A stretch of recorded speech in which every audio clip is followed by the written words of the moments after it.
empezamos.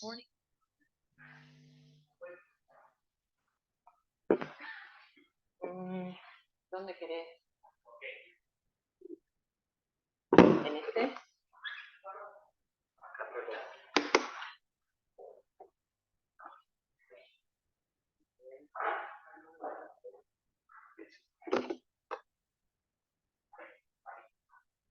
No vemos dónde tenemos que tocar.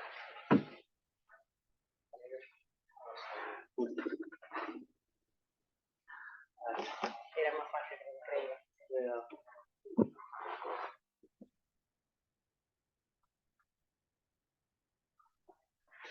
Gracias. Bueno, sobre todos estos temas vamos a empezar a conversar desde ahora, ¿sí? Primero nos vamos a poner en tema con el envejecimiento fisiológico y los controles de factores de riesgo, que seguramente todos han escuchado hablar de esto, pero lo que más nos interesa con Juan es que podamos desarrollar los siguientes tópicos: sueño, ejercicio físico, nutrición, entrenamiento cognitivo, contacto social y plan vital, porque todos esos temas impactan en nuestra salud cerebral. Bueno, ante todo, tener claro que un cerebro sano es la clave para una vida satisfactoria.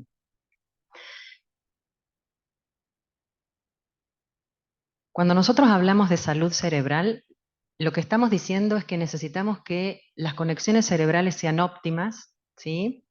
Y eso nos va a permitir desarrollar una vida plena y satisfactoria. Esas conexiones cerebrales se dan en la vida cotidiana, no se dan en ningún lugar virtual ni en ningún lugar extraordinario. La vamos haciendo todos los días, en todo momento. Por lo tanto, nunca es demasiado temprano ni demasiado tarde para comenzar a hablar de prevención, que es el objetivo de este encuentro, de esta charla. El primer objetivo es que podamos difundir hábitos de vida que van a impactar en nuestra salud cerebral. Y el segundo, por lo tanto, es promover y potenciar estas conexiones cerebrales, ¿sí?, que nos permiten retrasar la aparición de los cambios asociados al envejecimiento. Ahí tenemos otra palabra importante. Y de esa manera optimizar la capacidad que tiene nuestro cerebro para responder a enfermedades que pueden estar siendo diagnosticadas. La capacidad que tenga de respuesta nuestro cerebro habla de la plasticidad cerebral, ¿sí? Juan. Bien, entonces respecto de estos términos que viene usando Julieta, bueno, está la cuestión del envejecimiento, es no ponerse viejo, es algo que nos pasa a los seres humanos, todos vamos haciendo un deterioro progresivo, y vamos a partir de una base de entender que la población mundial va creciendo en edad. Eso es algo que viene ocurriendo desde los años 60 muy claramente hasta el 2021, que se hizo otro estudio. Se ha más que duplicado la cantidad de personas mayores de 60 años en el mundo. Eso ha ocurrido muy claramente. Pasó desde, fíjense, de 150 millones en 1960 a 747 millones de personas mayores de 65 años al 2021. ¿Sí? Por primera vez en 2019 se tuvo un registro de que hay más personas mayores de 65 años que niños mayores de 5 años. ¿Sí? Si ya se estima que para el 2050 se va a duplicar esto. Personas que hoy tienen 20 años, va a ser muy normal tener más de 70 años, cosa que años antes no pasaba. Bueno, entonces esto es un fenómeno que nos involucra a todos, la medicina en términos generales y las condiciones de vida general en el mundo han permitido que haya muchas soluciones para muchos aspectos y para muchas enfermedades. Entonces, los seres humanos llegamos en muy buenas condiciones después de los 70 años. La cuestión es qué pasa con ese cerebro y cómo lo preparamos al cerebro para todos esos años que en términos generales vamos a estar bien físicamente, pero que el cerebro tiende a tener su propio deterioro. Envejecer, en términos generales, es ese proceso degenerativo vital y multiorgánico, ¿no?, que ocurre en todo nuestro cuerpo, a partir de que hay daños moleculares y celulares, ¿no?, van habiendo cambios en todos esos sistemas, y que provocan una gradual disminución de la capacidad física y mental. Eso lo sabemos todos, lo vemos por experiencia, lo sentimos en carne propia, ¿sí?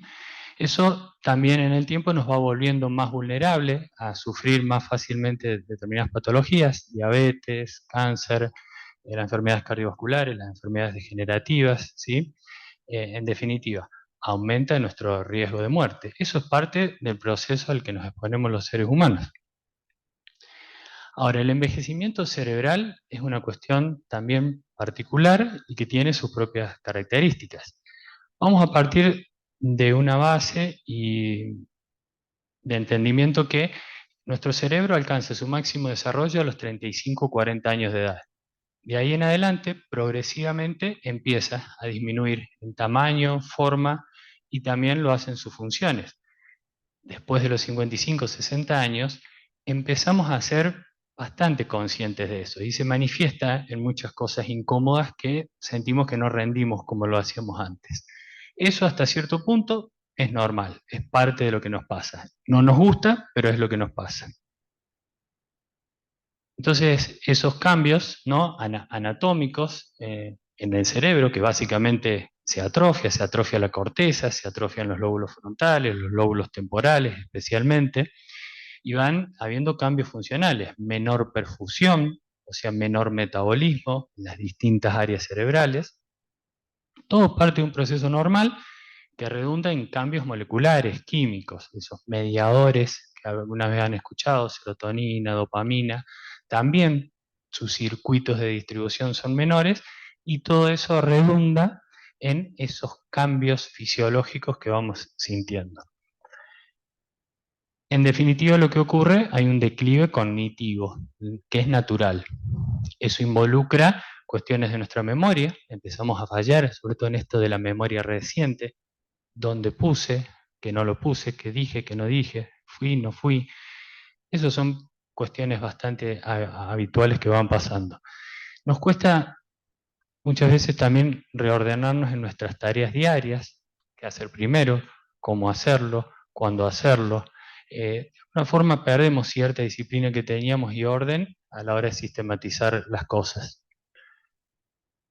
En definitiva, también disminuye la velocidad del proceso de información. Cosas que leía antes, que las retenía más fácilmente, ahora las tengo que leer y volver a leer y volver a leer, ¿sí? O quiero decir algo y me cuesta encontrar la fluencia esa para expresarme. Bueno, tiene que ver con todo ese deterioro crónico que va ocurriendo. Existe lo que se llaman quejas subjetivas de pérdida de memoria. Eso tiene que ver con cuestiones bastante normales que pasan, no necesariamente es una cuestión patológica de enfermedad cerebral y tiende a ocurrir por otras cuestiones que exceden en lo que es el funcionamiento del cerebro. No pasa. No.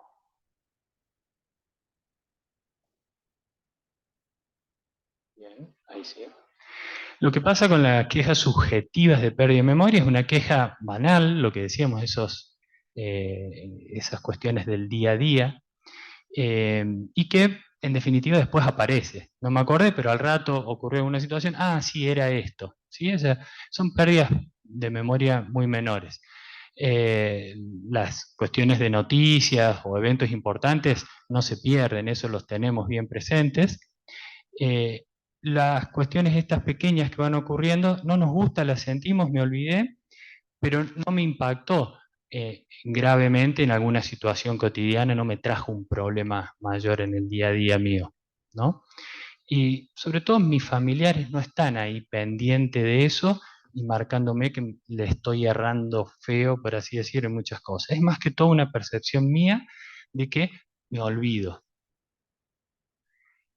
Nosotros, cuando se presenta esa queja, es muy habitual en nuestro consultorio, hacemos toda una serie de valoraciones y de estudios y de control, y los estudios son todos normales. Definitivamente, objetivamente, no se encuentra ninguna anomalía en ese desempeño cognitivo de la persona. ¿Cuáles pueden ser esas causas que yo les decía de la pérdida de memoria subjetiva?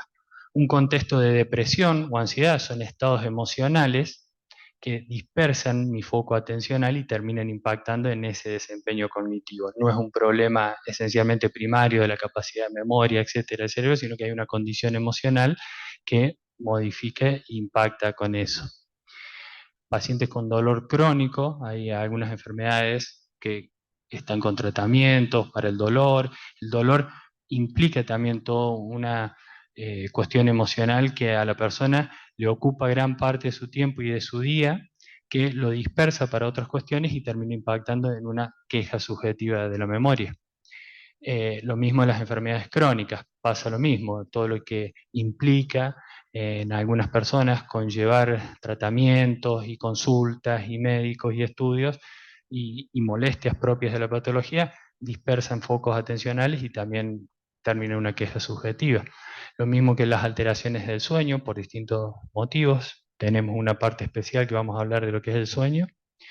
Algunos fármacos que son para determinado tratamiento, por ejemplo psiquiátricos, o algunos otros fármacos cardiovasculares que implican un cierto efecto secundario que redunda en una menor capacidad atencional.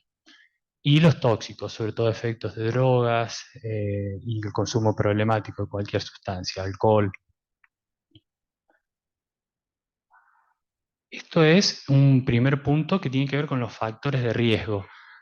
Se han ido en el tiempo desarrollando y encontrando cuáles son los principales factores de riesgo según distintas edades a lo largo de la vida, desde el nacimiento inclusive, que tienen un cierto porcentaje de importancia para que una persona finalmente a largo plazo pueda desarrollar un deterioro cognitivo o aún peor, una demencia, ¿sí? Entonces, hay factores desde la vida temprana, ¿sí?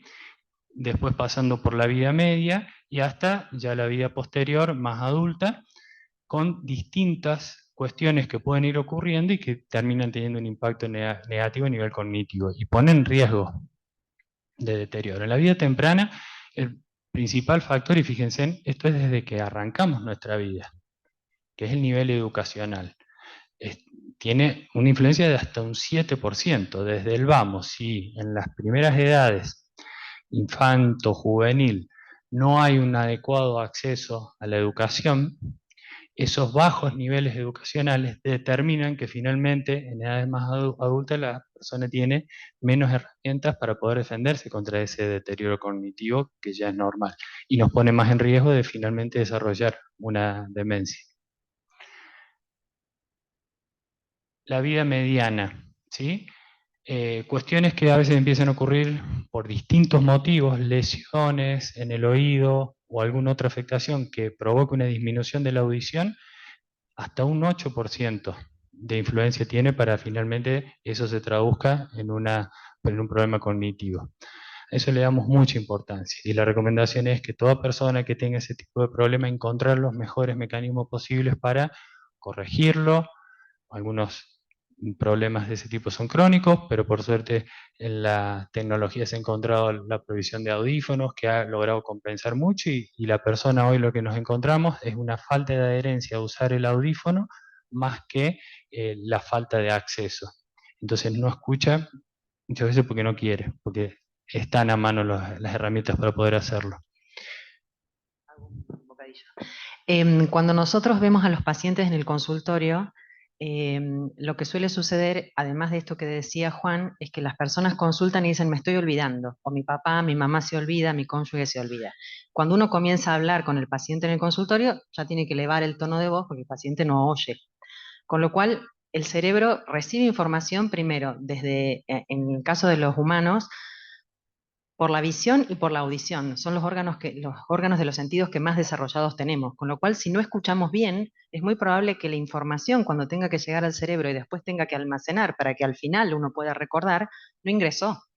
Con lo cual, no es que la persona tiene una falla o una falla de memoria o una alteración en el funcionamiento de la memoria, sino que el órgano básico por el cual tiene que ingresar la información al cerebro no está haciendo óptimo su funcionamiento. Con lo cual, la pérdida auditiva, por eso ocupa el 8%, es fundamental de controlar. Y mucha gente lo minimiza. No, no escucha tan bien. No importa, hablar un poquito más fuerte. No pueden uno estar hablando todo el tiempo más fuerte porque la persona llega un momento en que se aturde y tampoco le interesa escuchar.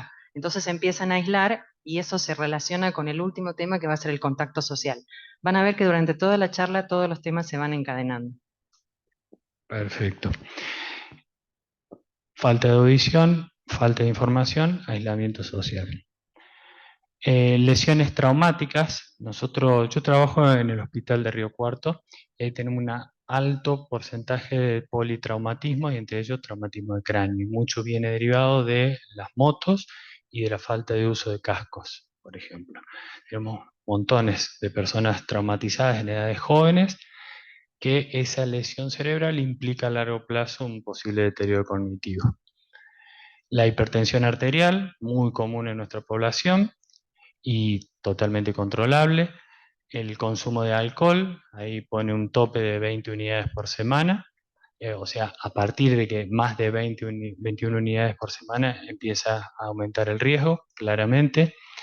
La obesidad, también un mal de muchas sociedades, pero que está muy presente y también controlable. Y ya en la vida posterior, después de los 40, 50 años, cuestiones que van ocurriendo a través del tiempo, como el tabaquismo, y vayan relacionándonos los porcentajes. 5%, la depresión, el aislamiento social, la falta de actividad física. Se incorporó recientemente la contaminación ambiental, sobre todo del aire, como gran factor. La diabetes, ¿sí? Y fíjense en algunas recomendaciones entonces concretas respecto de esos factores de riesgo y que redundan en una clara disminución del riesgo de tener un deterioro cognitivo o demencia a largo plazo. Minimizar la diabetes, a mí me pueden diagnosticar, pero si yo la controlo y a lo largo de mi vida como diabético tengo valores de glucemia normales, eso no va a ser mayor problema. Lo mismo la hipertensión arterial. Prevenir las lesiones en el cráneo, como decíamos, dejar de fumar, reducir la contaminación del aire, eso tiene implicancias muy colectivas, a ver como sociedad a qué apuntamos y cómo a veces exigimos a los gobiernos de esas cuestiones. Reducir la obesidad en la mediana edad. Mantener ejercicio frecuente, va a haber un apartado de ejercicio, vamos a charlar en detalle de eso. Reducir la aparición de la depresión, evitar el exceso de alcohol. Tratar la discapacidad auditiva, mantener el contacto social frecuente, alcanzar un alto nivel de educación. Fíjense en que son todas cosas que están al alcance de la mano, no es nada extraordinario, igualmente cada uno de nosotros sabemos que esas cosas ya están súper repetidas desde las especialidades cardiológicas, endocrinológicas, son cada uno cuestiones que nos van recomendando a lo largo de nuestros controles y de nuestra vida. Son cosas que ya las sabemos en definitiva.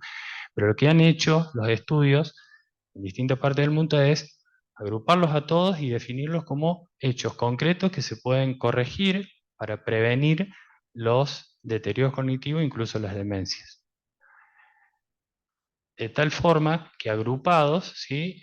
Ir controlando todos esos factores, logran reducir el daño fisiológico, patológico que va ocurriendo en el cerebro, esos cambios estructurales moleculares de los que hablábamos al principio, los podemos mejorar controlando esos factores y en definitiva eso ayuda a que tengamos una reserva cognitiva, ¿sí? Una reserva cognitiva aumentada, que es esa capacidad del cerebro cuando somos más grandes, a pesar del deterioro fisiológico, vamos a tener mejores herramientas de las cuales agarrarnos para funcionar en esa vida social y de relación. Bueno, nos vamos a ir entonces ahí a la cuestión del sueño. Es un punto muy importante y que es muy frecuente encontrar las alteraciones del sueño. Vamos a partir de una base, un concepto que lo vamos a llevar varias veces, que es nuestro cerebro y nuestro cuerpo, pero esencialmente nuestro cerebro es el mismo cerebro de aquellos primeros humanos que empezaron a poblar la Tierra hace más de 300.000 años.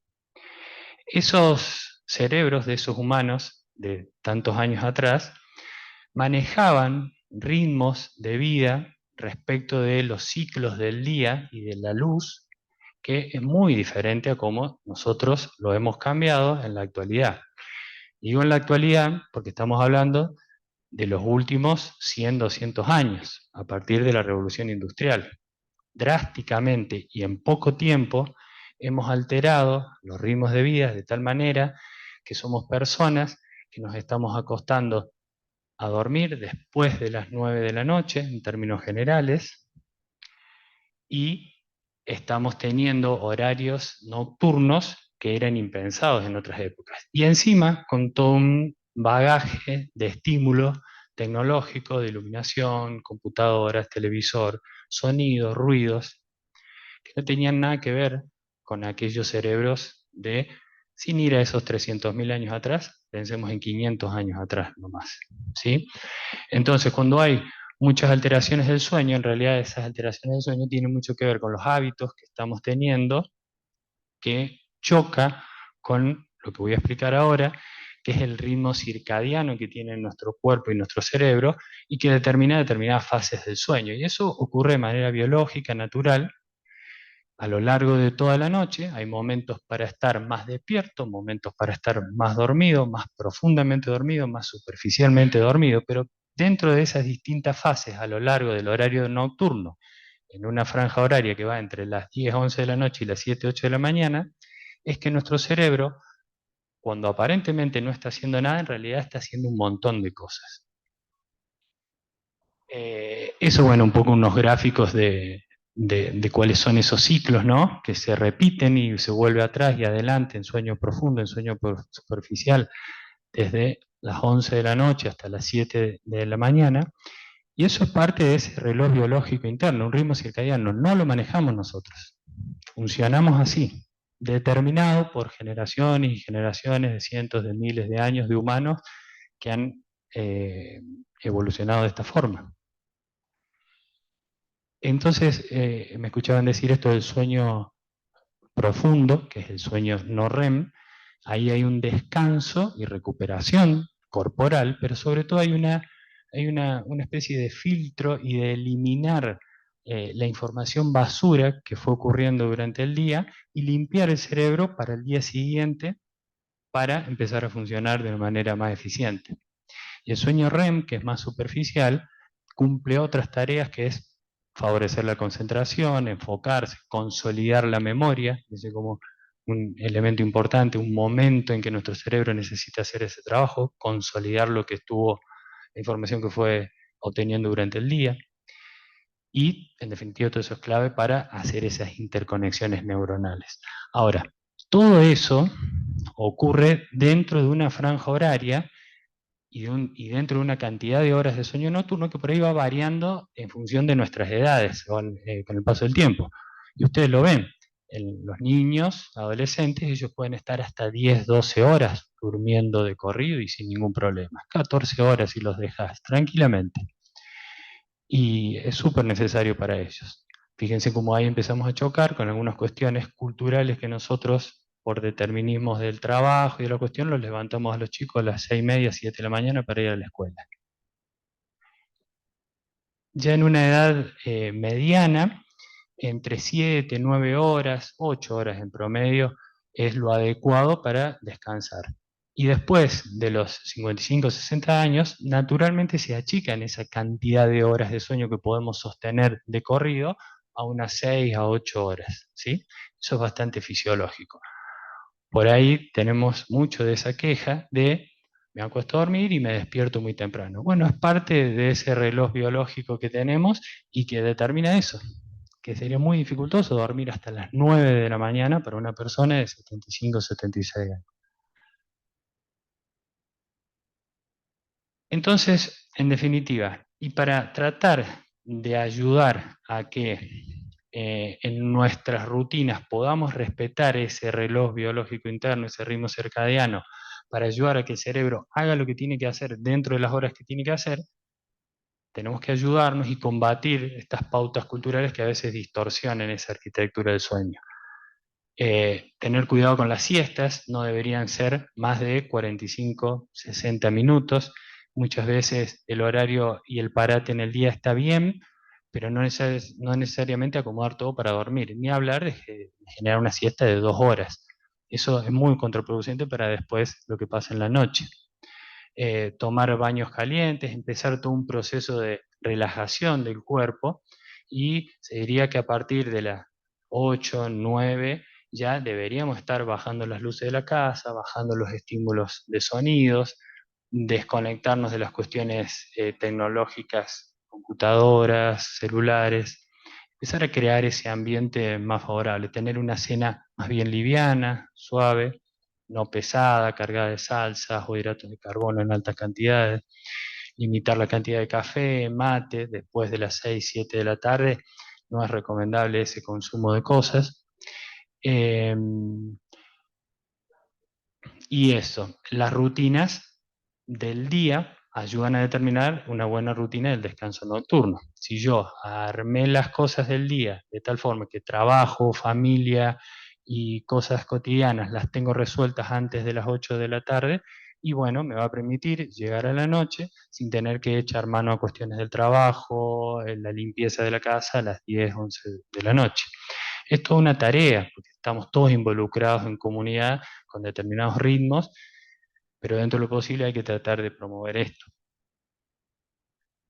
Bien. Respecto del ejercicio físico, también es un punto importante, se le está dando mucha relevancia, hay muchísimos trabajos científicos que lo muestran. Yo ahí puse las copias de esos distintos trabajos que hablan de que la actividad física aumenta neurotrofina, un montón de mediadores químicos que favorecen, ¿no?, todo el mantenimiento, crecimiento y funcionamiento de esas redes neuronales, en particular el factor neurotrófico derivado del cerebro, ¿sí? Con la actividad física podemos generar, vamos a decir, fármacos naturales que colaboran con nuestro desempeño cognitivo. Y en definitiva, todo eso genera esa plasticidad neuronal a la que apelamos, que es la capacidad del cerebro de aprender cosas nuevas, gestionar cosas nuevas a la edad que sea, y sobre todo en áreas muy particulares del cerebro relacionadas con lo cognitivo, que es el hipocampo. Otros trabajos ahí dicen que la actividad física aeróbica especialmente es la que, dentro de los tipos de ejercicios, genera mejores beneficios a nivel cognitivo. Hay un incremento de la irrigación sanguínea del cerebro, mejora la utilización del oxígeno y la glucosa, ¿sí? Aumenta esa neuroplasticidad a la que nosotros tratamos de estimular todo el tiempo, disminuye esa apoptosis neuronal. La apoptosis neuronal es la muerte celular programada que ocurre en todo nuestro cuerpo, pero en particular con las células neuronales, ¿sí? Y nos hace más resistentes a los distintos mecanismos moleculares que naturalmente provocan lesión neuronal. En definitiva, todo eso favorece esos procesos de aprendizaje y memoria, ¿sí? A la edad que sea, repito. Esto uno por ahí queda con que, bueno, yo cuando soy chico es cuando aprendo y después ya tengo más de 40 y ya no más. No, a cualquier edad el cerebro es capaz de incorporar nuevo conocimiento. Hay que estimularlo. Otros estudios que hablan del papel de la actividad física en la prevención del deterioro cognitivo y la demencia. El ejercicio físico mejora la cognición global, memoria, atención, funciones ejecutivas, y dan tiempos precisos a partir de los cuales se logran en mayores de 65 años beneficios bien concretos. Más de 150 minutos por semana en actividades aeróbicas con intensidad moderada, o una actividad más vigorosa al menos durante 75 minutos, o una combinación de las dos, ¿sí? De los dos tipos de ejercicios.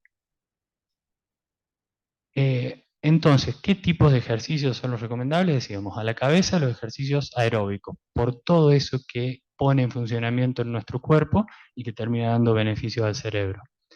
El entrenamiento de la resistencia muscular, el gimnasio. ¿Sí? El gimnasio uno no debería tomarlo como un lugar en el que uno va a hacer musculación o con una cuestión de fines estéticos. es parte de lo que los trabajos de fuerza generan para nuestro armazón, nuestro esqueleto, nuestro chasis, con el que vamos a tener que contar el resto de nuestra vida. Y como medio de sostén a cualquier edad, colabora un montón, porque del buen funcionamiento del cuerpo también se determina el mejor funcionamiento cerebral. Ejercicios de mente y cuerpo, son técnicas un poco más modernas que tratan de estimular lo lúdico, el juego, cuando al mismo tiempo se genera una actividad intelectual, de lectura, escritura, mientras se hace una actividad física. La verdad que es muy interesante cómo se trabaja eso y lo están usando, por ejemplo, mucho en entrenamientos de fútbol, de equipos de vóley, se hace mucho ese tipo de entrenamientos.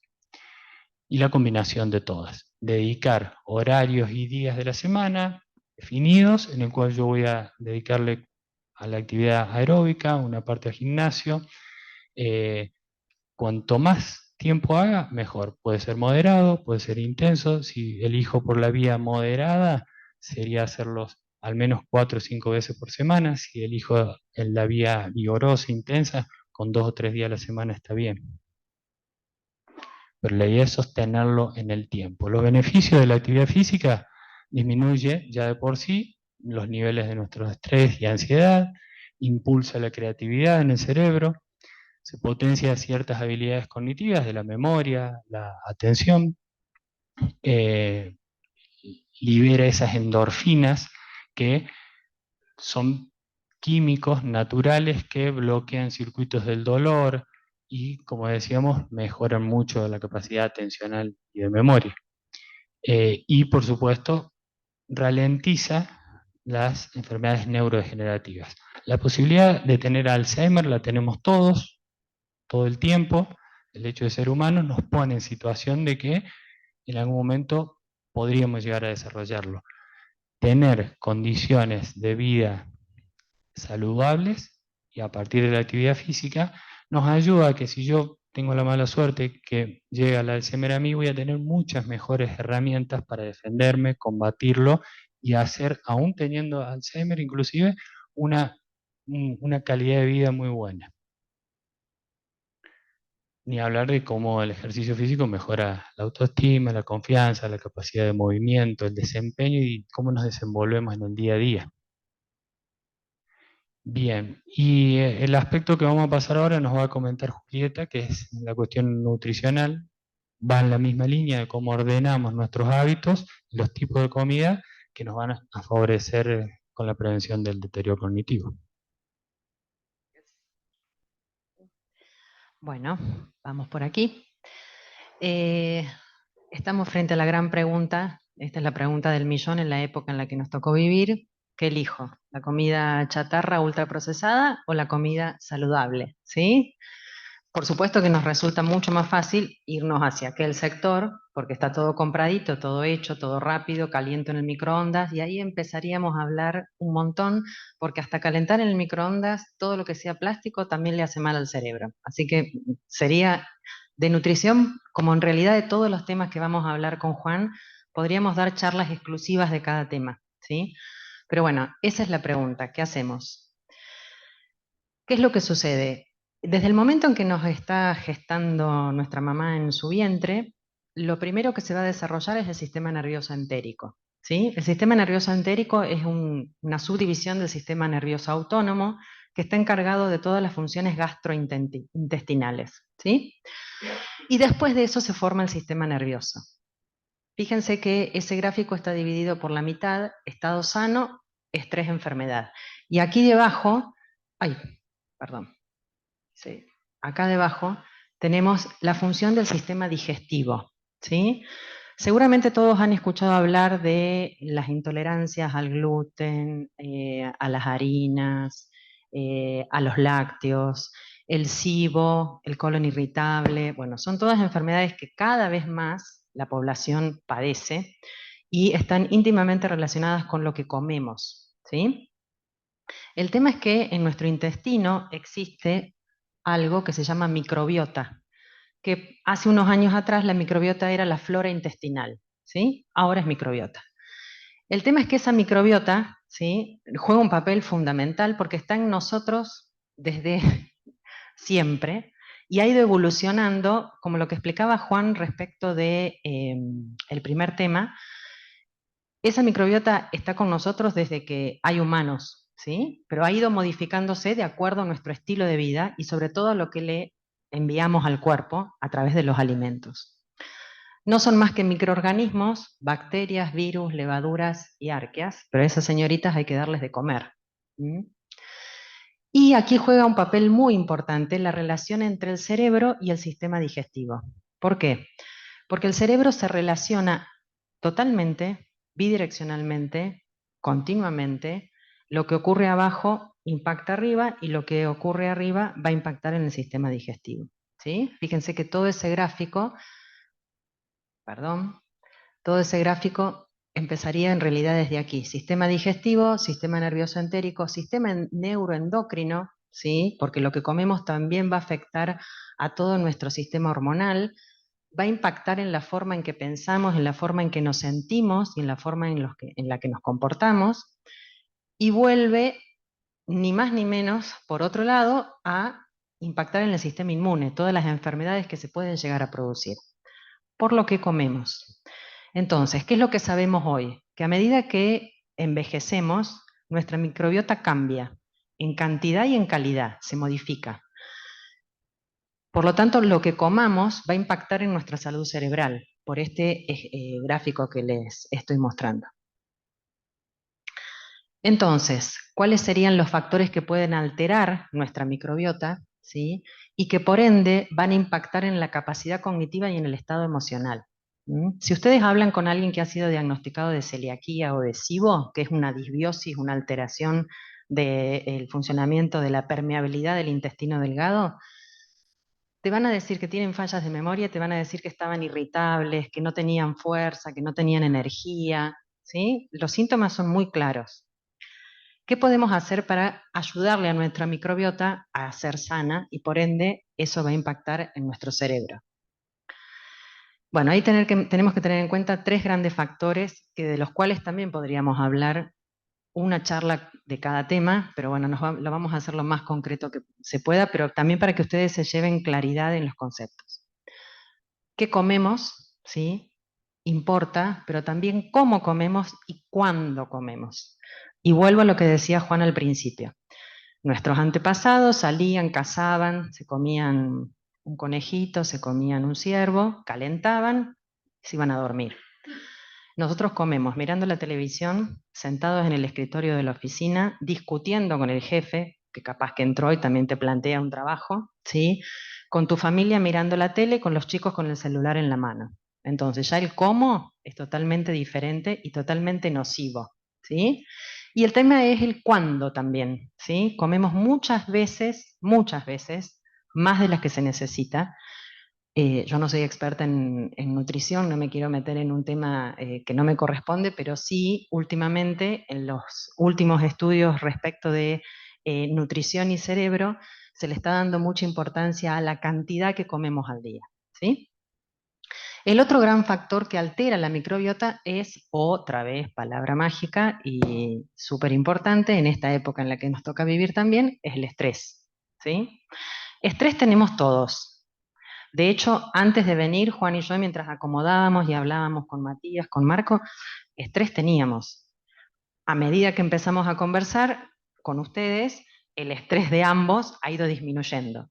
Vinieron, estamos cómodos, todo funciona, parece que están entretenidos porque todos están mirando con ganas, con lo cual nuestro nivel de estrés ya está bajando. El tema es que en la vida estrés tenemos siempre y por el estilo de vida que tenemos, y ahí se unen estos dos, estrés y estilo de vida, tenemos que aprender a gestionar el estrés, porque no podemos vivir en un mundo sin estrés. Sería utópico pensar que no vamos a tener estrés. Y hay técnicas para manejar el estrés. Lo que se conoce como mindfulness o atención plena, ¿sí? Que no es sencillo, pero vuelvo a lo mismo que decía Juan hace un rato, esto es proponerles que por algún lado hay que empezar para cuidar la salud cerebral. Y no es tan difícil si uno piensa en la palabra más que mindfulness, en atención plena. Si yo estoy acá, no puedo estar pensando en lo que voy a cenar dentro de una hora. Tengo que estar acá. Tampoco podría estar con el celular en la mano e intentando escuchar, si fuese público, porque o estoy con el celular o estoy escuchando. Las dos cosas el cerebro no puede hacer. Es una mentira que el cerebro puede hacer muchas cosas al mismo tiempo. Hace una y el resto la pilotea, ¿sí? Si uno está presente, ¿sí? Es más fácil poder gestionar el estrés. Y el estilo de vida. Volvemos a lo mismo. El estilo de vida actual, corremos todos detrás de una zanahoria que no sabemos ni a dónde nos lleva, pero corremos igual en muchas ocasiones. Y eso hace que tengamos una vida sedentaria, que durmamos mal, que comamos mal, que nos relacionemos poco, que salgamos poco a la naturaleza. ¿Cómo lo podemos contrarrestar? Estimulando la felicidad natural, que otra vez va a estar conectado con la atención plena. Aquí, en este momento, todos tenemos felicidad natural. Estamos en un lugar bonito, cómodo, moderno. Si tenemos sed, alguien nos puede servir agua. Si queremos ir al baño, podemos ir al baño. La temperatura es agradable. Ese es un estado de felicidad natural, básicamente, ¿sí? Entonces, volviendo a la alimentación, lo que comemos, como ven, impacta en el funcionamiento del cerebro y entonces la pregunta es, ¿qué alimentos nos pueden proteger para las enfermedades cerebrales que podríamos llegar a tener? Primero, volvemos a lo mismo. Vivimos en esta época, es más fácil irnos hacia el otro costado. ¿Se acuerdan la chica que preguntaba qué comía? Bueno, esto está todo el tiempo en nosotros. Es más fácil pasar y comprar una pizza que preparar la masa de la pizza en casa, ¿sí? ¿Y qué es lo que producen los alimentos ultraprocesados? Algo que se llama efecto Dorito. Si ustedes se comen un paquete de papas fritas, no van a comer una o dos, se van a comer el paquete entero. Y las galletitas dulces igual, y los snacks, ¿sí? El problema no es tanto que genera la adicción, sino que nos va cambiando nos va cambiando la calidad de nuestras papilas gustativas. Entonces, de pasar a comer una papa frita comprada a comer un puré de papas en casa, y el puré de papas nos va a saber a poco, y nos van a dar ganas de comer las papas fritas compradas. Eso, junto con los patrones de alimentación occidentales, que son los de los que le hablaba antes, cómo comemos rápido, haciendo otras tareas, trabajando, no son beneficiosos para el cerebro. Entonces, ¿qué comemos? Alimentos reales, ¿sí? Alimentos que tienen un solo ingrediente y que no están empaquetados. Frutas, verduras, carnes, huevos, frutos rojos, aceite de oliva, frutos secos, hierbas aromáticas, semillas. Nadie que lea esto y que tenga la posibilidad, por supuesto, de comprar estos alimentos, puede decir que se va a alimentar mal si come eso, ¿sí? Hay que minimizar la compra de los alimentos procesados. Todo lo que uno no pueda hacer copiar en su casa debería tener la menor cantidad en la alacena, porque aparte te tientas. Si vos sabés que lo tenés, vas, ¿sí? Reducir el consumo de azúcar, ¿sí? Que en una época, hace muchos años atrás, te decían, si querés que tu cerebro funcione rápido, tenés que tomarte la Coca-Cola. Bueno, ahora no, es justamente al revés. Mientras menos azúcar consumamos, mejor, teniendo en cuenta que si el azúcar viene otra vez del paquetito, si viene de la fruta o viene de la verdura, está bien, ¿sí? Controlar la ingesta de gluten, porque se sabe que las harinas blancas no son buenas para los intestinos, ¿sí? Eso no quiere decir que uno tenga que comer alimentos, por ejemplo, las harinas de premezcla que utilizan las personas que tienen celiaquía, pero sí reducir la ingesta del gluten y consumir la mayor cantidad de agua que podamos por día, porque nuestro cerebro también tiene mucho de agua en su constitución. ¿Qué es lo que pasa cuando envejecemos? Me fui demasiado rápido.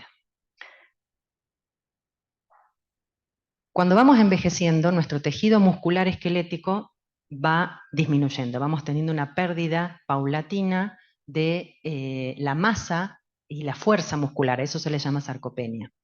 ¿Y eso en qué deriva? En mayor riesgo de caídas, ¿sí? Y en dificultad en la movilidad. Y ahí engarzo con lo que decía Juan Pablo del entrenamiento físico, ¿sí? Si yo no como bien, tengo riesgo de tener un mal estado físico general y eso va a impactar en mi funcionamiento cognitivo, porque si me caigo y me quebré la cadera, el peroné o el tobillo, no me muevo por un mes, 2 meses. A los 20 no te pasa nada, pero a los 60, 65, 2 meses parados sí te va a pasar, ¿sí?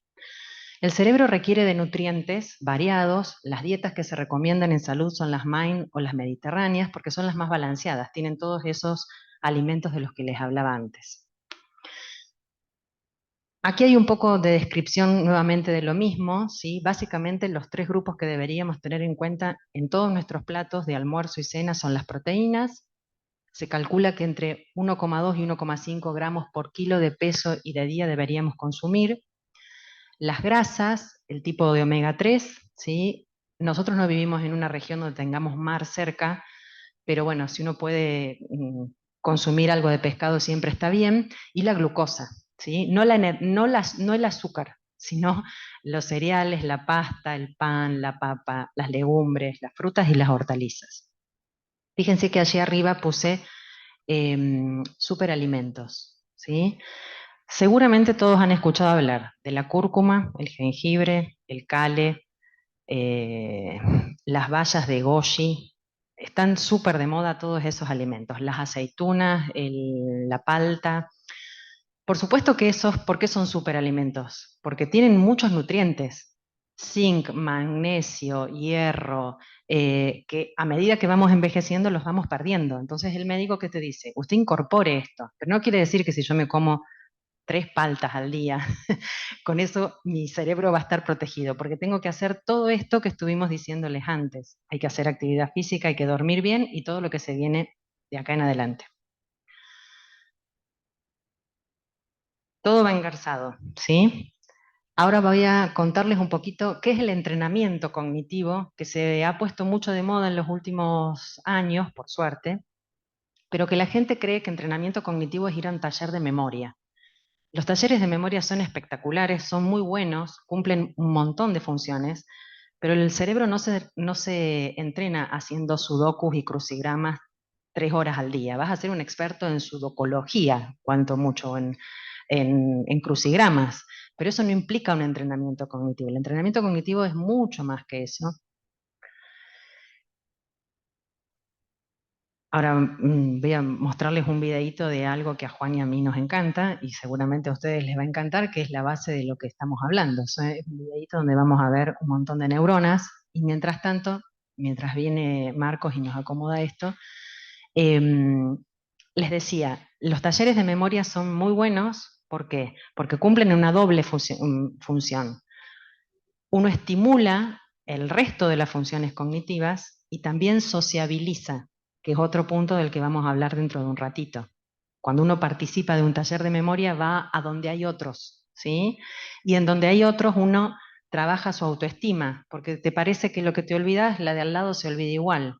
Y la palabra que no te sale al señor del frente tampoco le sale. Eso equilibra y te hace sentir que no estás tan mal y te da confianza, ¿sí?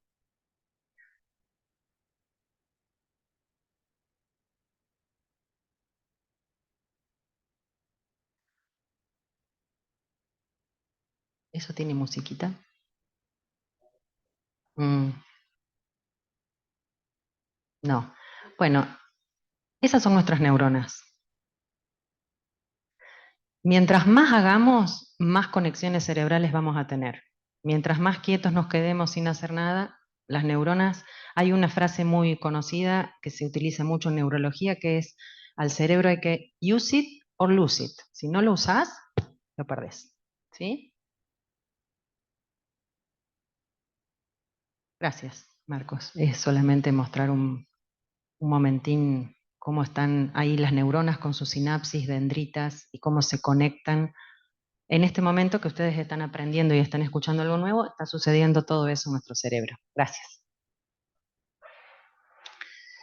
Aquí les traigo, para comentarles un poco más acerca del entrenamiento cognitivo, fíjense que el título de este paper se llama Iniciativa Latinoamericana de Intervención en el Estilo de Vida para Prevenir el Declive Cognitivo, LATAM Fingers, Diseño y Armonización de Estudios. Este es un estudio que se hizo en toda Latinoamérica, donde formó parte la Argentina con el grupo de el doctor Allegri y Lucía Crivelli del FLENI, que viene en realidad de un estudio finlandés que se hizo en la década del 2010, 2015 más o menos, donde ellos quisieron estudiar justamente qué es lo que se puede hacer con el estilo de vida para prevenir la aparición del deterioro cognitivo, del declive cognitivo. Lo aplicaron en población geriátrica, anduvo muy bien, descubrieron cosas muy interesantes, entonces el resto del mundo replicó el estudio y se hizo la World Fingers. Más de 25 países participaron con el mismo esquema de ese estudio. Esto se ha hecho en Latinoamérica y ahora les cuento qué es lo que ha descubierto toda esta gente. El cerebro es dinámico y cambia constantemente, ¿sí? Ahora está cambiando y puede cambiar hasta el último momento de nuestra vida. Realizar actividades que sean estimulantes, que sean un desafío para el cerebro, esa es la palabra clave, va a mejorar nuestras capacidades cognitivas porque va a ayudar a prevenir en la aparición de las enfermedades como pueden ser las demencias, ¿sí? Y estas actividades van a impactar en la reserva cognitiva, permitiendo que las personas enfrenten mejor el envejecimiento y la posible aparición de demencias como puede ser la demencia tipo Alzheimer. La reserva cognitiva, ustedes imagínensela como una batería extra que vamos generando a medida que aprendemos y generamos nuevos aprendizajes. El cerebro es como si hiciera mucha gimnasia y generara esa batería extra. Cuando nos enfermemos, si es que nos enfermamos, esa batería extra sale en nuestra ayuda, ¿sí?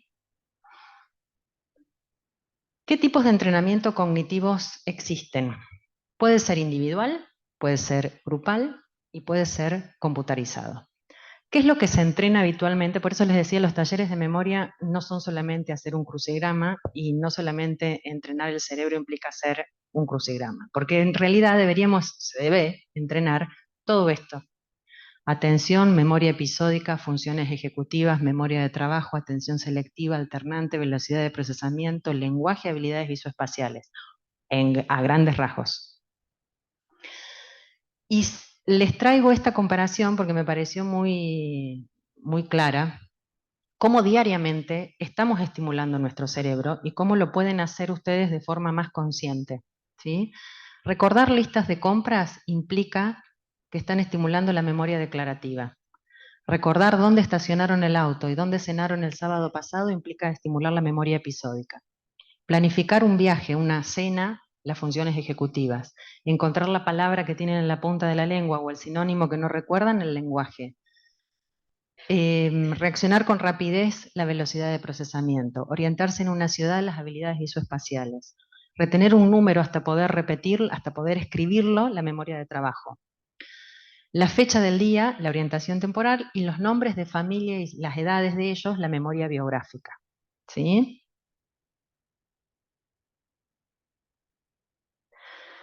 Para ir cerrando este tema, quiero que les quede claro que tienen que buscar algo que sea novedoso y desafiante, ¿sí? El típico ejemplo en el consultorio es, yo juego a las cartas todos los martes con mis amigas. ¿A qué juegan? Hace 20 años que jugamos a la canasta. No es un entrenamiento cognitivo, lo fue hace 20 años atrás cuando aprendieron a jugar a la canasta. En realidad, todas las semanas deberían jugar un juego de naipes diferente y aprender juegos diferentes. Eso aplica para toda actividad cognitiva. Leer, si siempre me gustaron las novelas románticas, puedo buscar una biografía, ¿sí? Si siempre tejía 2 agujas, intento tejer en telar, ¿sí? Es cambiar la actividad para que el cerebro no se acostumbre a hacer siempre lo mismo. Aprender un idioma, tal cual. Y ahí empiezan una serie de cuestiones que está bueno tenerlas en cuenta. Gracias por el aporte. Miren, aquí abajo dice, estudie algo que le interese, pero que las metas sean alcanzables. Si yo a los 50 años quiero aprender a estudiar italiano, ¿sí? Que es mi objetivo de este año, no voy a ser bilingüe seguramente italiana, ¿sí? Ahora, si yo quiero mirar una película y entender sin leer el subtítulo, viajar y escuchar a un Tano sin tener que preguntar qué es lo que está diciendo, esa es una meta alcanzable. Para mí, tal vez Matías pretende ser bilingüe y estudia 15 horas al día italiano. Está perfecto. Pero los desafíos deben ser propios, ¿sí? Y no estandarizados. Yo tengo que hablar italiano en un año como habla la profesora. No. Siempre tiene que estar acomodado a lo que uno puede hacer. Si uno lo hace con otros es más fácil. Los talleres, por lo que les decía, ir al gimnasio, como decían Juan, con otros, salir a caminar, hacer un deporte con otros siempre es más estimulante. Hay esto de la meta alcanzable se relaciona con el no se complique, si no lo haga difícil. Si usted quiere estudiar italiano, estudie. Ahora no pretenda ser Sofía Loren hablando de corrido, ¿sí? Busque un lugar donde si no van, alguien lo va a llamar, porque eso te incentiva. Si vos tenés que salir a caminar sola, capaz que decís, no, hoy hace frío, está nublado, no tengo ganas. Pero si tenés dos a las que tenés que pasar a buscar, las otras dos te van a llamar, ¿sí? Las dejas colgadas aparte si no vas. Y esto que decía Juan también del ejercicio físico, fíjense que acá se vuelve a repetir, que la actividad implique lo mental como lo físico, la danza, el baile, el yoga. De hecho, ahora en España, sobre todo, se están haciendo en los hospitales de día, en los centros de día, antes del taller de memoria, hacen actividad física. Y hacen actividad física mientras intentan recordar un cuento, una película. Eso favorece mucho más la conexión cerebral. Díganme si voy muy rápido, porque sé que me toca seguir hablando, así que vengo medio acelerado a lo mejor, así que frénenme si lo necesitan, ¿eh? El próximo punto es el contacto social, que a medida que vamos envejeciendo, vamos perdiendo cantidad, sobre todo, de contactos, ¿sí? Porque muchas veces nuestros coequippers fallecen, ¿sí? Me pareció súper interesante cómo está explicado el aspecto social, porque en general todos decimos, vos salís, te juntás con alguien. Bueno, implica un poco más que juntarse con alguien una vez a la semana a tomar un café. Son tres factores los que tenemos que tener en cuenta que van a impactar en la salud cerebral si yo mantengo el aspecto social. Primero, la red social. Ahí implica número de amigos y familiares que se tienen alrededor. El segundo factor es la actividad social. El número de contactos directos que regularmente tengo con ellos. Porque uno en el consultorio pregunta, ¿se junta con sus amigas? Sí. ¿Cada cuánto? No, una vez al año para los cumpleaños. Poco y nada es eso, ¿sí? Y después, el tercer factor es la integración social, la participación activa que tenemos en la sociedad en general. Ahí entran las vecinales, los clubes, las ONGs, los voluntariados, ¿sí? Em, Docentes jubiladas que siguen participando en la escuela o que armaron otro proyecto que tiene que ver con no seguir dando clases, pero actuando desde la educación desde otro lugar. ¿Mm? Aquí les muestro este estudio que hizo la gente de la Mayo Clinic, donde estudiaron cómo las amistades enriquecen tu vida y mejoran tu salud. ¿Se escuchan ya? ¿Qué es lo que habla la gente del grupo de la Mayo Clinic? Hablan de la integración social. La integración social se refiere a las interacciones sociales que son agradables, significativas y que generen resultados positivos. Otra típica respuesta del consultorio es, ¿usted se reúne? Sí, pero vuelvo peor de lo que fui a esa reunión, porque están todos achacados, malhumorados, pesimistas, negativos. Entonces ya la verdad es que no tengo más ganas de ir, ¿sí? ¿Por qué? Porque es cierto que a medida que envejecemos nos cuesta ser más optimistas y estar más enganchados con algo que sea más divertido. ¿Cómo? Hablan de enfermedades, tal cual. Sí, que no escucho, que no veo, que el dolor de panza, que la rodilla, que la cabeza. Entonces es un vademecum de enfermedades en vez de divertirse con algo que les guste. ¿Sí?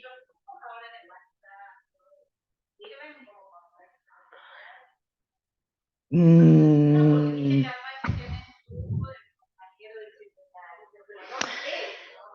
En realidad es un punto a favor. Si no siempre es mejor tener algo que no tener nada. ¿Sí?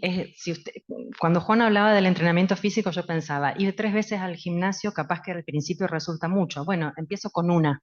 ¿Sí? Preferible ir uno que no ir. Es preferible tener un grupo de WhatsApp con el cual te acordás de cosas de cuando eran chicos, hablas de la escuela. Eso puede generar un encuentro anual, un encuentro semanal, un encuentro mensual. Suma. El tema es que porque nos vamos para el otro bando siempre. El problema es encontrar el equilibrio. La gente te dice, no, yo amigos, no tengo más ganas de hacer todo eso. Entonces todo es virtual, pero ahí no tenés contacto, no podés hablar, no te podés emocionar, no podés entender qué es lo que te quiso decir el otro. El WhatsApp no tiene emoción, es solo texto. El audio es largo, lo pongo en 2. Listo, ni escuchaste lo que te dijo el otro. ¿sí? Y otro punto, esa virtualidad del WhatsApp cubre algunos aspectos de la relación social, pero el mano a mano, la presencia pone en juego también gesticulación, olores, cercanía, tacto, y hay un ida y vuelta muy grande cuando existe eso, que cuando no está, es un montón de información que se pierde. Y el cerebro se maneja información. Información es lo que tenemos que incorporar. Restringimos un montón si basamos nuestras relaciones en virtual.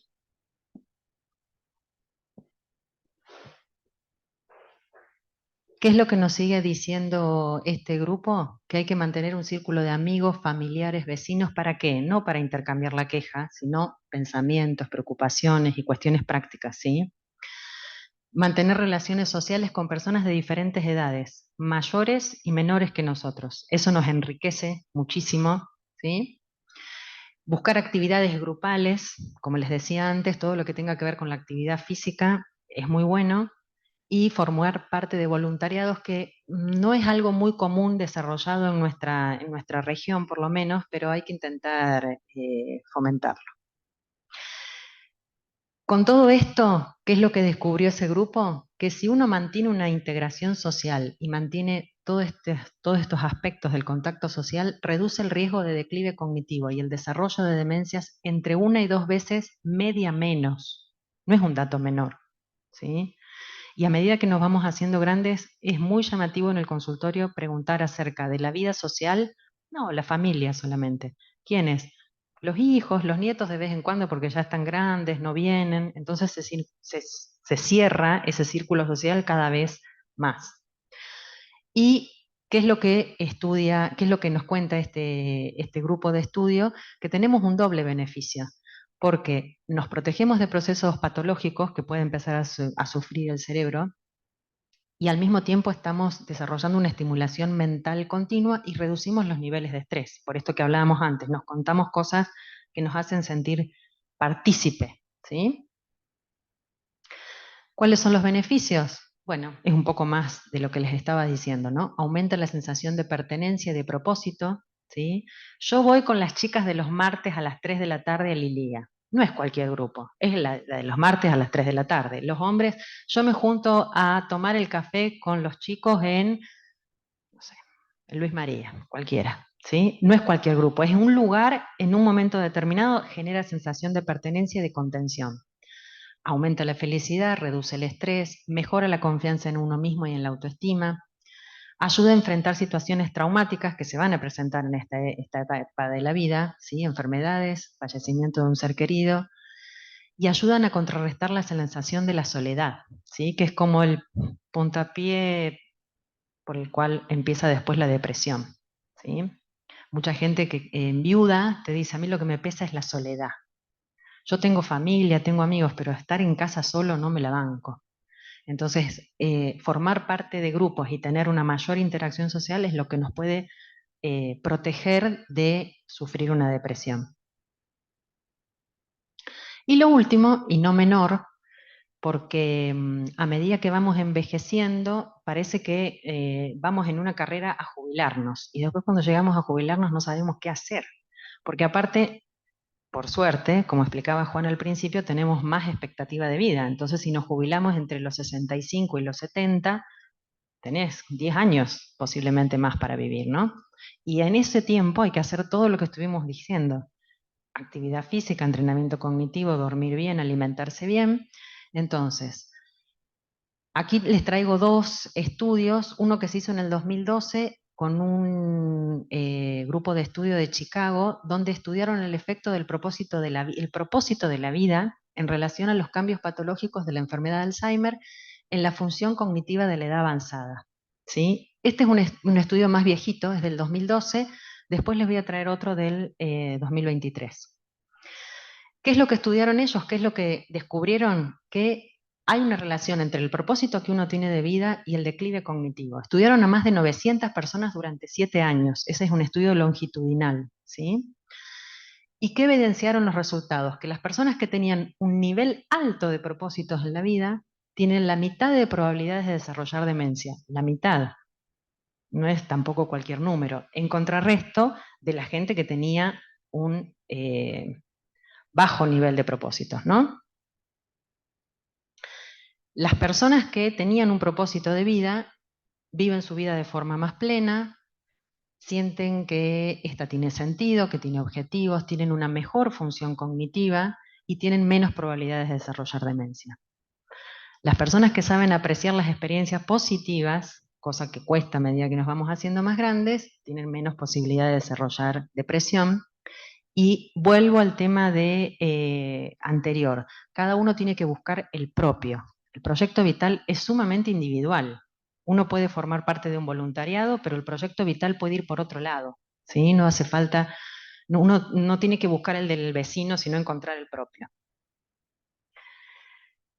Otra partecita que cuesta un montón, que es aprender a aceptar las decisiones del pasado, porque muchas veces pesan, uno tiende a irse a medida que se va haciendo mayor a pensar todo lo que podría haber hecho, lo hice bien, lo hice mal, no, me arrepiento. Bueno, es mejor aceptar eso que ya pasó, reconocer lo que no se puede cambiar, ¿sí? Y aprender a calmar pensamientos negativos y excesivos a través de la meditación o de la psicoterapia. Si ustedes me han ido prestando atención, que creo que sí, están todos muy serios, con ceños fruncidos, hemos hablado muchas veces en las diferentes temáticas de las mismas palabras. ¿Sí? Aquí es meditación, psicoterapia, atención plena, estar con otros, moverse, encontrar algo que hacer que me guste, que sea propio, que lo pueda compartir con otros también.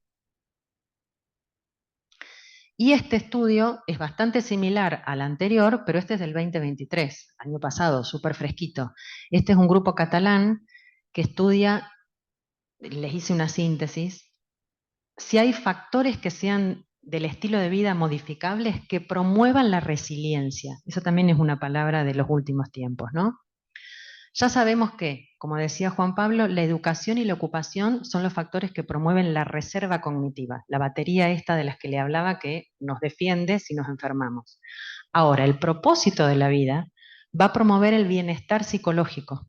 Si yo tengo un propósito claro, un plan vital claro, eso va a promover que yo me sienta bien, ¿sí? Y eso va a reducir los efectos nocivos de los cambios que se pueden asociar a la enfermedad de Alzheimer en la cognición si es que me toca, como decía Juan, tener un tipo de demencia. Entonces, el proyecto vital puede ser laboral, o personal. Obviamente que para trazar un plan tengo que tener un objetivo. Tiene que aportarme felicidad. ¿Sí? Juan hablaba en un momento de que las endorfinas son los neurotransmisores que desarrollamos cuando, neurotransmisores, hormonas, cuando desarrollamos actividad física. Bueno, la felicidad va por ese lado, ¿sí? Y tiene que ver con la autorrealización, con algo que me haga sentir orgulloso y satisfecho de mí mismo. ¿Mm? Y eso va a impactar el bienestar psicológico. El bienestar no es el bien tener, porque en general nos confundimos. Bien tener es, todos queremos un bien tener una vida cómoda, vivir en una casa agradable, salir a cenar, viajar, tener un auto bonito. Eso es bien tener, eso no es bienestar. El bienestar psicológico implica estar contento con uno mismo, autoaceptación y una cuota de optimismo. Es decir, el bienestar psicológico no viene de afuera, sino que va de adentro para afuera. ¿Sí? Y eso es algo que mejora nuestra salud emocional y nuestra salud cerebral. Entonces, alguien que tiene un bienestar psicológico, porque tiene un plan vital y porque sabe cómo llevarlo adelante, va a desarrollar sus capacidades, va a afrontar situaciones cotidianas de estrés, va a poder tener relaciones satisfactorias y o trabajar de forma eficiente. ¿Mm? Muchas gracias.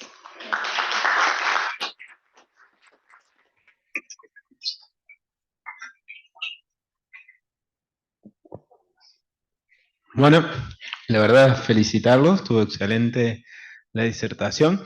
Si hay alguna pregunta, alguna acotación. Sí, Eduardo, permitime el micrófono por la gente eso. Los disertantes fueron excelentes, me encantó la charla, uno siempre aprende y hay que prepararse porque cuando uno se retira y no tiene el plan ese que ahí decía la licenciada.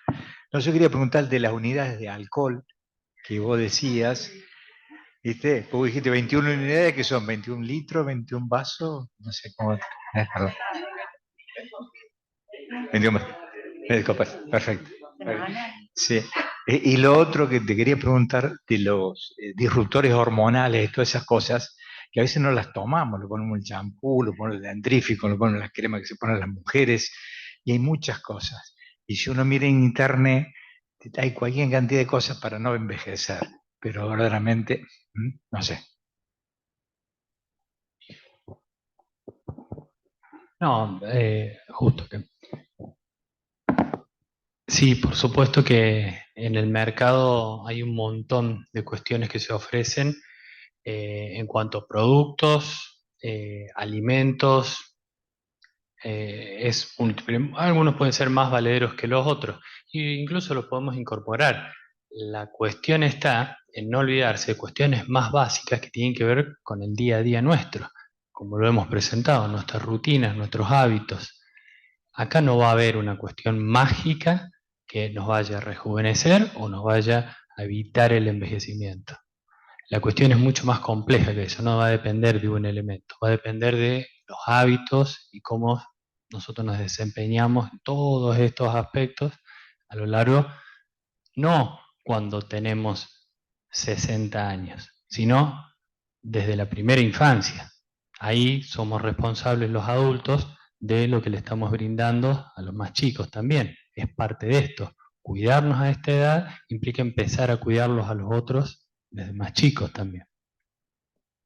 Es algo parecido de lo que les contaba yo de los superalimentos. Uno puede incorporar esas cuestiones, ¿sí? Siempre teniendo en cuenta, usted es médico, pero siempre teniendo en cuenta hacer una consulta previa, porque por ejemplo la cúrcuma no está indicada para personas que tienen arritmia o hipertensión porque eleva el ritmo cardíaco, ¿sí? Y si en vez de tomar una cucharadita de cúrcuma se les ocurre tomar una cucharada sopera de cúrcuma, y seguramente van a tener un impacto a nivel negativo, ¿sí? Siempre es bueno sumar, teniendo en cuenta qué es lo que indica el médico de acuerdo a nuestras enfermedades preexistentes, si es que las tenemos, pero el tema es, el desafío que les queremos traer con Juan es que piensen qué es de todo lo que hemos estado hablando hoy, qué es lo que ustedes están pudiendo hacer hoy o no. Si de todo eso hay algo o varias que no las están haciendo, bueno, el secreto está en empezar a hacerlo. Y son hábitos, y el hábito es difícil de conseguir, pero no es imposible, ¿sí? Entonces es un desafío que a nosotros nos gusta comentárselos a todos ustedes porque implica salud y no es tan difícil, es proponérselo, es medio como el plan vital.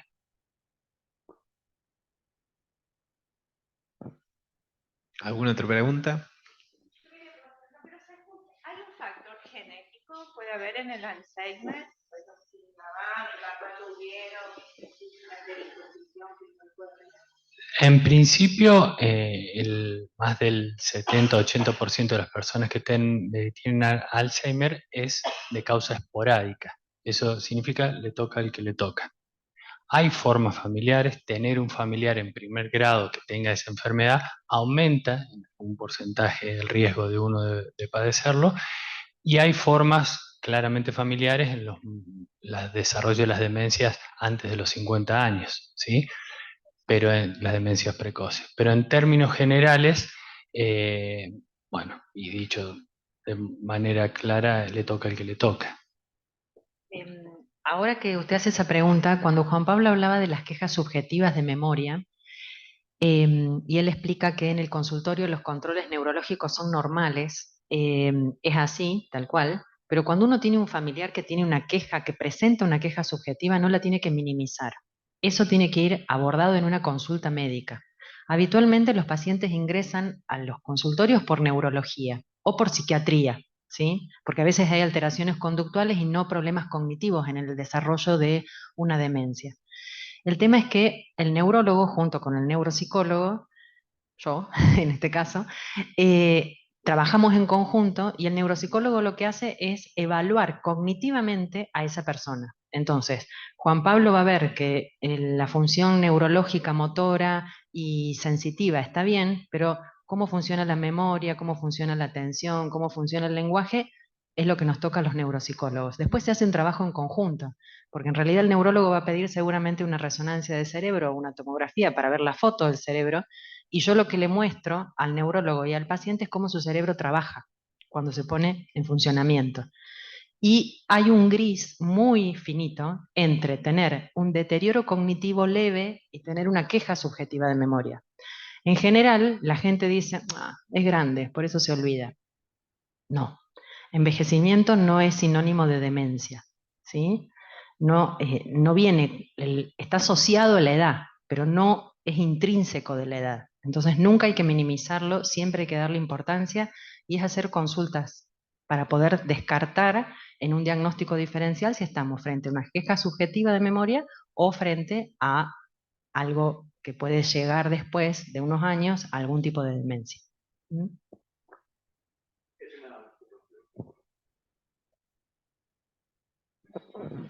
Bueno, esta preguntita para vos, Juan. Se sabe que con todos estos elementos, como es el celular, microondas, que crean ondas electromagnéticas, influye también en esto de la demencia, porque, a ver, lo que estamos hablando que a lo mejor la estimulación de estar viendo las pantallas a última hora antes de acostarme a dormir, evidentemente eso me va a alterar el sueño. Pero ¿qué hay de cierto?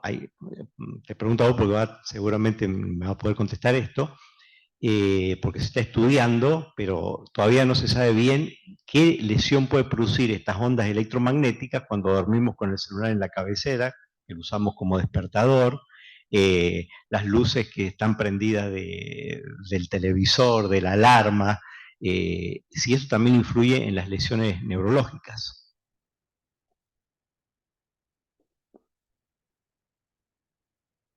Respecto concretamente del tema de hoy, que es lo cognitivo, bueno, es con tanto influjo tecnológico y exposición que hemos tenido en los últimos 20 años, todavía no están muchos trabajos suficientes para ver a largo plazo qué implicancias tienen en el desarrollo de demencias, etc.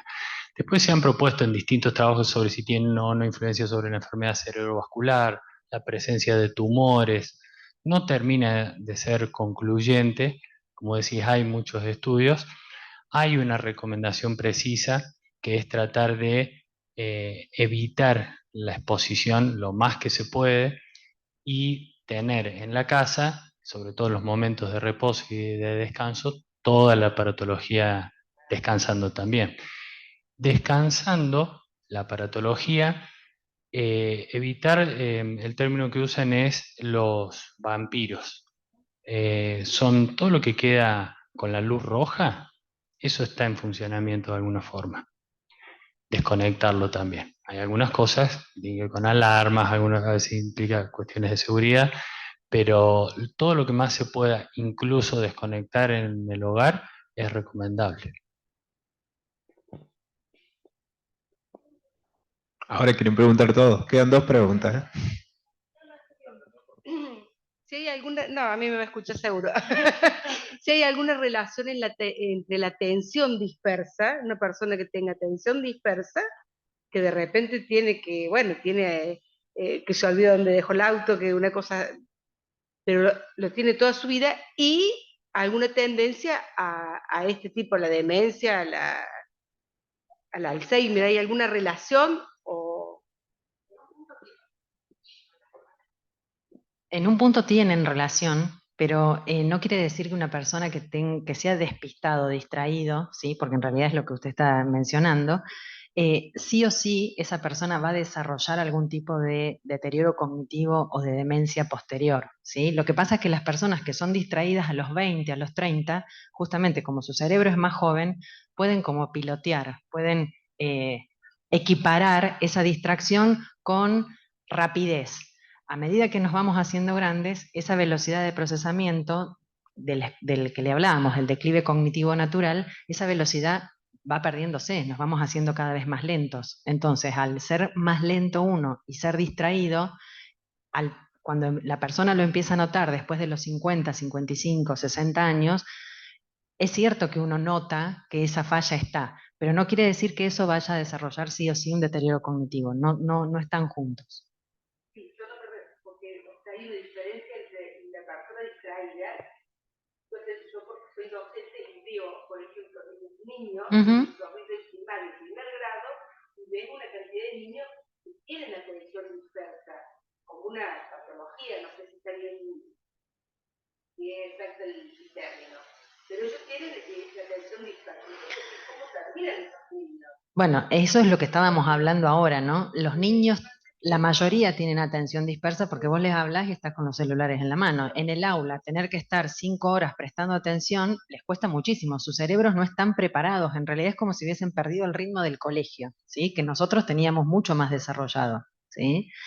Aparte de esa dispersión que usted dice, eso puede ser un trastorno por déficit de atención, que es otro tema. A eso me refería. No, el trastorno por déficit... El trastorno por déficit de atención es una entidad diferente de lo que puede ser una demencia, porque de base la demencia es una enfermedad neurodegenerativa, ¿sí? El trastorno por déficit de atención tiene un componente genético mucho más importante, además de ambiental, como pasa en todas las enfermedades.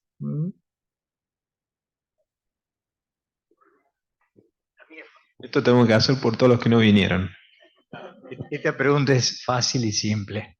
Yo quería preguntarle, con esto que viene el futuro, de los chips que se le ponen para la memoria a las personas, se ha visto, si de la neurología ya se está planeando que a 5 años va a haber tratamiento que se van a poner chip a las personas para mejorar la memoria y algunas otras patologías. Y si esos chips no pueden traer algunas alteraciones conductuales, le pongo para la doctora, ¿no es cierto? ¿Qué se sabe de eso? ¿Qué se piensa de acá a 5 años?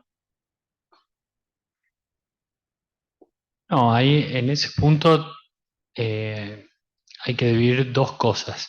La real utilidad que tenga en términos de estudios prospectivos en el tiempo y ver realmente qué beneficios tiene, cuánto puede mejorar una patología, cuánto puede evitar el progreso de una patología.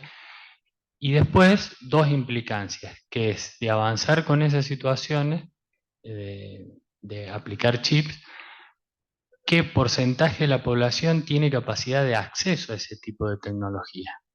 Porque ahí empezamos a hablar en términos, cosas que ya existen igual, del acceso a la salud y diferenciar personas con un nivel adquisitivo que puedan acceder a ese beneficio y otro gran grupo de personas que no llegan a eso, ¿no?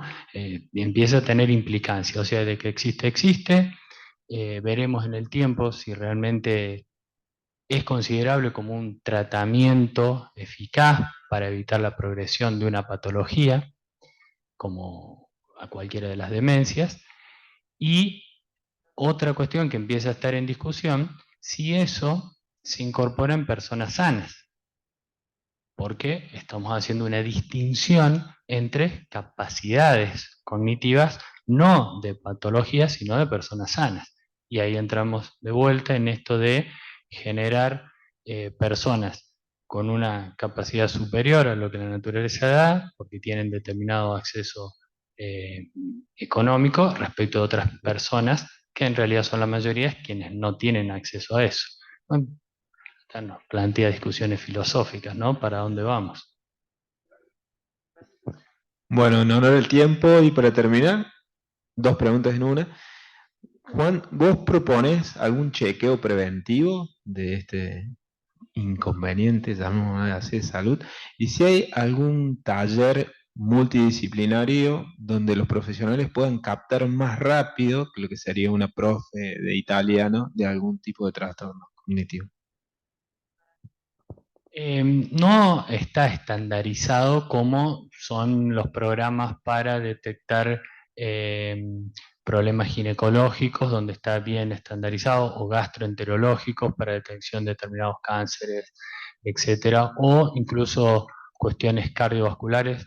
Muchas de estas cosas, uno dice a determinada edad, va determinado control. Sí, está esto que, empezando por el nivel de queja subjetiva, lo primero que hablábamos, o llamado de atención de algún familiar, bueno, esos son algunos puntos a tener en cuenta y a partir del cual se puede iniciar una serie de controles que tienen que ver con lo que estuvo diciendo Julieta recién. Nosotros tratamos primero de descartar cuestiones estructurales, clínicas, metabólicas, cerebrales, que pueden tener alguna implicancia en el funcionamiento del cerebro, más una buena valoración neurocognitiva que nos ayuda a entender cómo es el desempeño de esa persona. O sea, de hacer un control, los controles pasan por esas cuestiones, ¿sí? Pero no necesariamente hay una edad o un momento determinado en el que hay que hacerlo. Y la otra pregunta, ¿cómo era? ¿Están dispersos? Van a tener que ir, doctor Varales, tome nota. No, lo otro es porque, bueno, hablamos de ir al gimnasio, de ir a inglés, italiano y demás. Si hay algunos talleres multidisciplinarios donde los profesionales capten más fácilmente algún deterioro cognitivo. No, me parece que lo importante es tener en cuenta cómo se desempeña la persona en la vida diaria, ¿sí? Además de las quejas subjetivas, que es como la primera alarmita, cuando empieza a haber una alteración en la independencia, en la autonomía de la persona, ¿sí? Eso ya es una señal para consultar con más urgencia, porque las quejas banales permiten que la persona siga siendo independiente. Cuando las fallas empiezan a interferir en su independencia, en la autonomía, ya no era una luz amarilla, sino que ya es una luz roja y hay que hacer la consulta. Pero no, así como lo planteas, no, por lo menos que yo conozca, no. No sé vos, Juan. No, hay sí ciertos ámbitos en el cual colectivamente pueden aparecer ahí algunos alertas. A lo más común que a nosotros nos sabe pasar, así como alerta colectiva, lo que mencionabas desde las escuelas, hay determinadas situaciones en los niños, jóvenes, que las maestras que están muy en contacto, más íntimo, llaman la atención y a partir de ahí. Pero en las personas más grandes, la verdad que el mayor punto de alerta surge a partir de la propia familia. Ahí están, ¿no?, los puntos de... Nosotros decíamos de la importancia de que cuando aparezcan esas quejas, no se las minimice con que es grande, es viejo, se olvida, no. Hay que hacer la consulta. Si está todo bien, perfecto. Y si no, es el momento de hacer algo, porque cuando si está instalada la pérdida de memoria, ya nos queda muy poquito para hacer. Ese es el objetivo de esta charla, prevenir y difundir lo que podemos hacer antes de ya estar enfermos. Bueno, muchísimas gracias a todos.